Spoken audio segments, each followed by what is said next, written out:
Olá, seja bem-vindo à nossa primeira aula de bioestatística. Meu nome é Alessandro Henrique e hoje iremos estudar qual a importância da estatística para a pesquisa científica e algumas definições básicas. Antes de iniciarmos a aula, gostaria de pedir para você deixar o seu like e também se inscrever no canal, pois teremos muitos conteúdos interessantes voltados para o uso da estatística na área da saúde. E ao se inscrever no canal, você será notificado sempre que postarmos novos vídeos. Além disso, quero deixar uma mensagem que foi escrita no século passado, mas que se renova a cada dia. No futuro, o pensamento estatístico será tão necessário para a cidadania eficiente como saber ler e escrever. Vamos lá, entender um pouco mais sobre essa ferramenta e como fazer uso dela na sua pesquisa científica.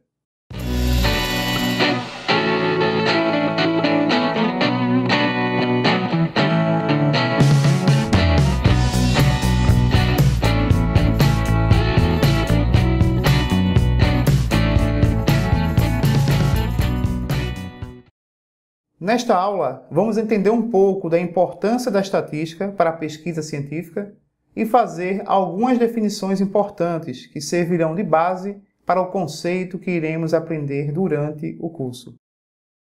Entre os assuntos abordados, teremos a proposta da aula, resultado esperado, motivação para o estudo da estatística, definições importantes, apresentação dos ramos da estatística e os tipos de variáveis. O objetivo principal desta aula é apresentar os conceitos e definições básicas necessárias para a organização, representação e análise de um conjunto de dados. Você vai perceber que todas as ferramentas da estatística visam principalmente o resumo das informações para que possam ser apresentadas de forma objetiva através de medidas que chamamos de estatísticas. O aluno terá a capacidade de compreender a importância da estatística para a sua formação acadêmica, principalmente no que se refere ao uso da estatística para a construção do seu projeto de pesquisa. Ainda, o aluno terá conhecimento dos diversos ramos da estatística para que possa estudar essas ferramentas que serão necessárias em sua vida acadêmica. A primeira pergunta que surge quando falamos em estudar estatística é: em qual momento irei utilizar a estatística? Para responder essa pergunta, trago um exemplo prático da necessidade do uso da estatística para fins de controle de atendimento hospitalar. Neste quadro, temos as informações dos indivíduos contaminados pelo veneno de um certo tipo de inseto e submetidos a 3 tipos de tratamentos.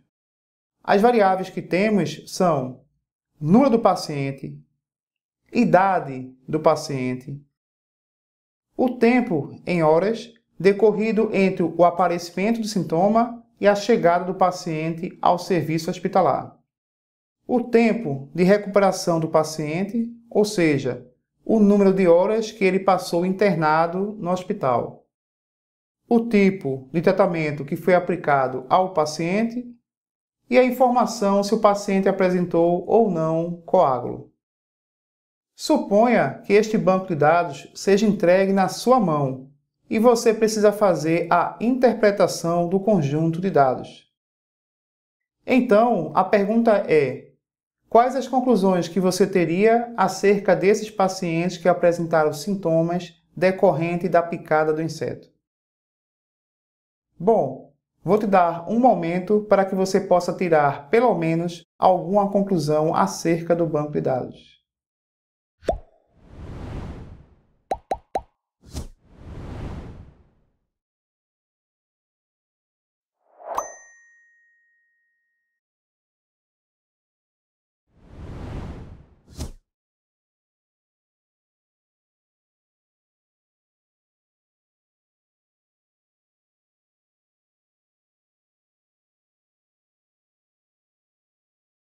Como eu sei que você está no início da caminhada da pesquisa científica, irei te ajudar apresentando algumas percepções.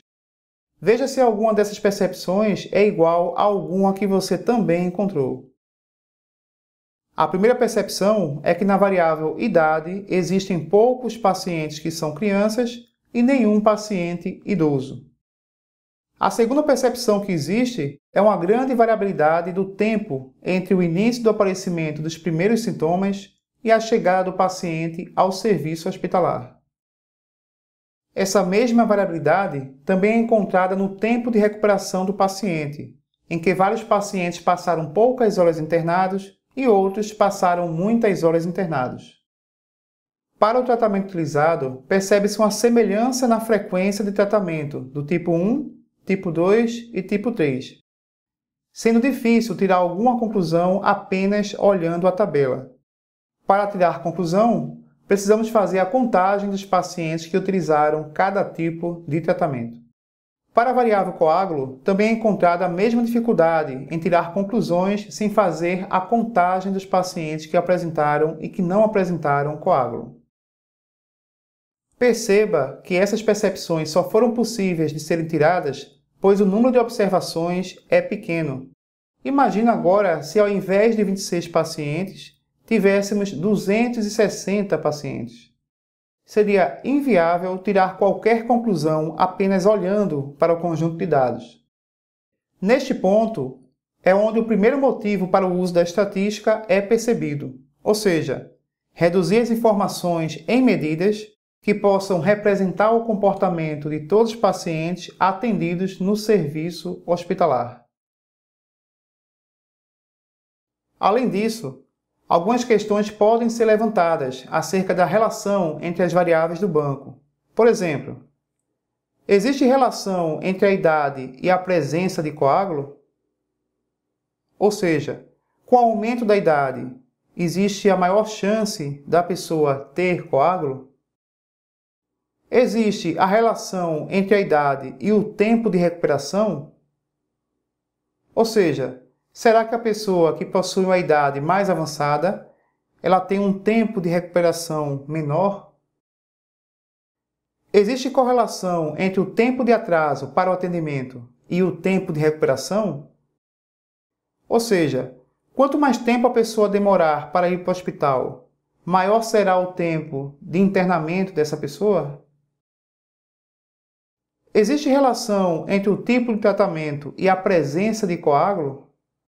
Ou seja, será que o tipo de tratamento aumenta ou diminui a chance da pessoa ter coágulo? Esses são exemplos de perguntas que podem ser feitas para esse tipo de banco de dados. E a resposta para essas perguntas são encontradas através da utilização da estatística. Vamos agora ver algumas definições importantes que irão nos ajudar a entender melhor os conceitos que veremos na disciplina. O primeiro conceito é em relação à população de estudo, que é simplesmente o conjunto de todos os elementos que pertencem ao conjunto de interesse da pesquisa. Por exemplo, se você deseja avaliar a qualidade de vida dos profissionais de saúde durante a pandemia de Covid-19, a população corresponde a todo profissional que trabalha no serviço de saúde.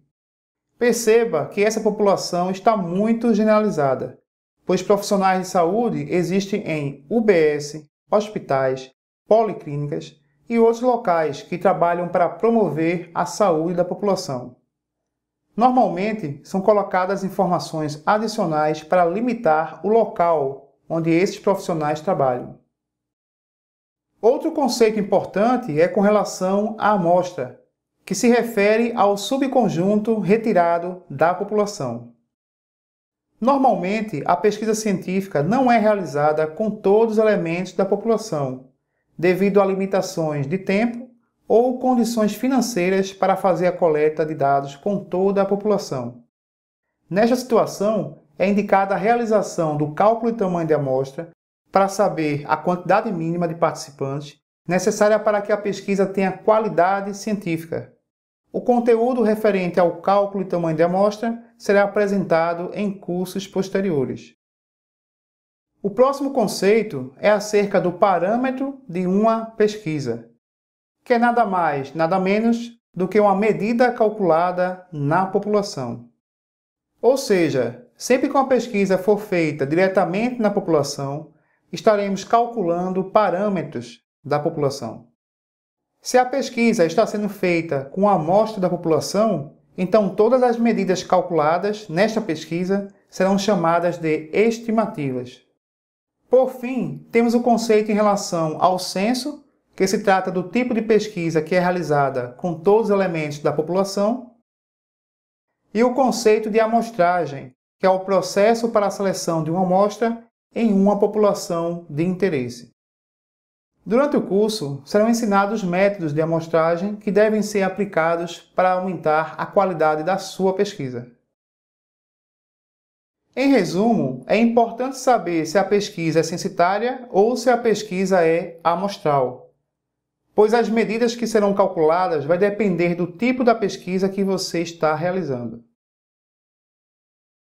Vamos agora entender um pouco sobre os ramos da estatística. Serão apresentadas algumas áreas cujas ferramentas podem ser utilizadas na sua pesquisa, a depender dos objetivos que deseja alcançar no seu projeto. O primeiro ramo é chamado de estatística descritiva, também conhecido como análise univariada. Tal tipo de análise é necessária em qualquer tipo de pesquisa, seja um trabalho de conclusão de curso, dissertação ou tese. Nosso curso irá contemplar todo o conteúdo presente neste ramo. O segundo ramo é chamado de probabilidade. Nesta área são construídos todos os conceitos teóricos que servem de base para as definições de inferência estatística. Iremos estudar um pouco sobre probabilidade, principalmente uma distribuição bastante conhecida, chamada de distribuição normal. A área da inferência estatística é onde vamos aprender ferramentas necessárias para responder aquelas perguntas que fizemos no início da nossa aula. Ou seja, nesta área aprenderemos os conceitos para testar hipóteses estatísticas. No ramo da análise de regressão, temos uma vasta literatura sobre este tema. São diversos tipos de modelos que podem ser utilizados a depender das características das variáveis que estão sendo analisadas em sua pesquisa. Esta área é utilizada para estudar a relação entre as variáveis. Existem outros ramos da estatística, mas boa parte das publicações na área da saúde são feitas utilizando os ramos aqui apresentados. Aqui temos um resumo do que é estudado em cada ramo da estatística.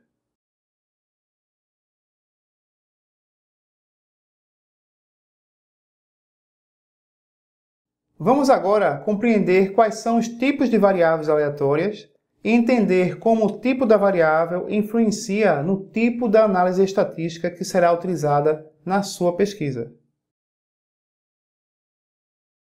Um conceito simples para o que seria uma variável é o fato dela ser uma medida que muda de valor ao mudarmos o elemento observado.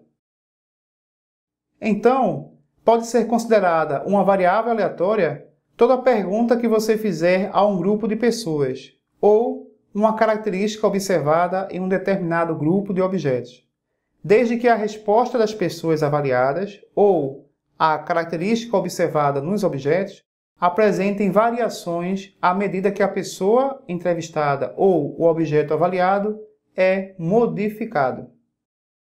Perceba que o tipo da variável é dividido em qualitativa e quantitativa, sendo aceita uma subdivisão das variáveis qualitativas em nominal ou ordinal, e as variáveis quantitativas divididas em discreta ou contínua. As variáveis quantitativas são aquelas apresentadas em termos numéricos. Quando a variável quantitativa só admite como resposta valores inteiros, ela é chamada de variável quantitativa discreta. Caso contrário, ela é chamada de variável quantitativa contínua.